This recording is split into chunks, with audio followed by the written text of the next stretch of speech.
अपन next को देखते हैं ह्रास, प्रावधान और संचय। ये भी जो हमारा जो ह्रास लगाने का और प्रयोजन करने का या संचय बनाने का जो हमारी प्रक्रिया है, ये सारांश तैयार करते समय हम लोग करते हैं। सारांश बनता है उसमें ये भी हम प्रक्रिया करते हैं, उससे पहले ये प्रक्रिया चालू होती है, तैयार होती है। इसको बोलते हैं अपन एडजस्टमेंट एंट्री करना या समायोजन की पुष्टि करना।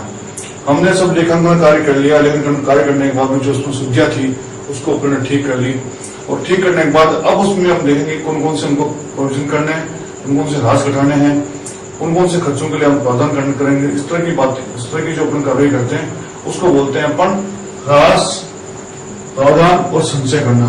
ये इसके लिए हम काम करते हैं। इसके बाद ही फिर हम लोग क्या करते हैं, तैयार करते हैं। अब देखते हैं कि ह्रास क्या होता है। आईसी में अंदर ने लिखा है परिसंपत्तियों के उपयोग एवं समय बीतने से उनके मूल्य में आई बढ़ोतरी को ह्रास कहते हैं। जो हमारी संपत्ति होती है फर्म में, चाहे मशीनरी हो, चाहे फर्नीचर हो, चाहे भवन हो, किसी भी संपत्ति को हम बार बार जो काम में लेते हैं तो एक तो उसमें जो घिसावट होती है उसमें टेयर एंड वीर होता है।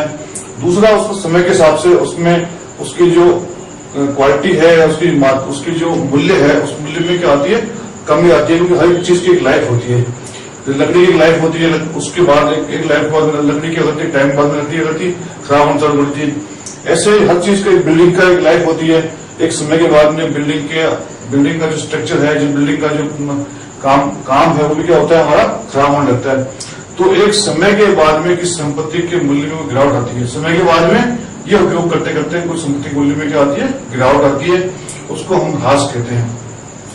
बहुत सी जैसे होती है जो काम लेने से खराब होती है, बहुत सी होती है काम में नीलो रहने समय के हिसाब से क्या होती है, खराब होती है। वो उसके बाद में उसमें गिरावट आती है। तो मूल्य में जो गिरावट आती है वो हमारे लिए क्या है, ह्रास है। इस ह्रास को अपन क्यों लेते हैं, क्योंकि ह्रास भी हमारे बिजनेस में एक नुकसान है। और ये व्यापार में जो अपन संपत्तियों को काम में लेते हैं उसके मूल्य में कमी आती है। अगर इन ह्रास का प्रोविजन नहीं करेंगे या इन ह्रास को अपन नहीं घटाएंगे तो हमारा प्रॉफिट जो होगा वो रियल पिक्चर नहीं देगा, हमारा रियल प्रॉफिट नहीं आएगा, वास्तविक हमारा जो लाभ आएगा वो नहीं आएगा। क्योंकि हम तो लाभ ले रहे हैं लेकिन जो नुकसान हमको हो रहा है, समय नुकसान हमको हो रहा है, उसके लिए हम उस नुकसान को अपन नहीं लिखेंगे, लेखांकन नहीं करेंगे उसका, तो हमारा जो लाभ और हानि जो आएगी, ये संपत्तियों का जो मूल्य हम अपने बैलेंस शीट में शो करेंगे वो सही नहीं आएगा। मतलब हमारी आर्थिक स्थिति सही पता लग नहीं पाएगी और साथ ही हमारा लाभ हानि खाते का सही पता लग नहीं पाएगा। क्योंकि लाभ तो हमने जो प्रॉफिट किया है उसको तो अपन दिखाया है, लेकिन जो हमारी संपत्ति में घिसावट हो गई या संपत्ति में हमारे जो मूल्य में कमी आ गई, उसको अपन उसके लिए प्रोविजन नहीं करेंगे, उसको अपन खर्चे में नहीं दिखाएंगे, तो हमारा जो लाभ हानि का जो निकलेगा वो सही नहीं आएगा। इस लाभ हानि हमारा सही पिक्चर दे, लाभ हानि हमको सही पता लगे, इसलिए हम ह्रास घटाने का काम करते हैं, ह्रास हम लगाते हैं। ह्रास अलग संपत्तियों में अलग दस लगता है, क्योंकि हर संपत्ति की प्रकृति अलग होती है। जैसे अपन देखते हैं कि जमीन में कोई ह्रास नहीं होता। जब कोई जमीन, खाली जमीन कोई होती है या कोई भूमि होती है, उस पर कभी कोई ह्रास लगाते नहीं, क्योंकि जमीन पे कोई ह्रास नहीं होता। जमीन की ना तो कोई एज है और ना इसमें कोई घिसावट आती है, ना इसमें कोई टूट फूट होती है, तो उसमें कोई ह्रास नहीं लगता। जैसे भवन है, भवन की एक उम्र होती है और उम्र के बाद में या इसको काम में लेने से इसमें टूट फूट होती है, और एक टाइम ऐसा आता है जब भवन बिल्कुल ही अनवार्य क्या होता है, अनुपयोगी होता है, हो जाता है।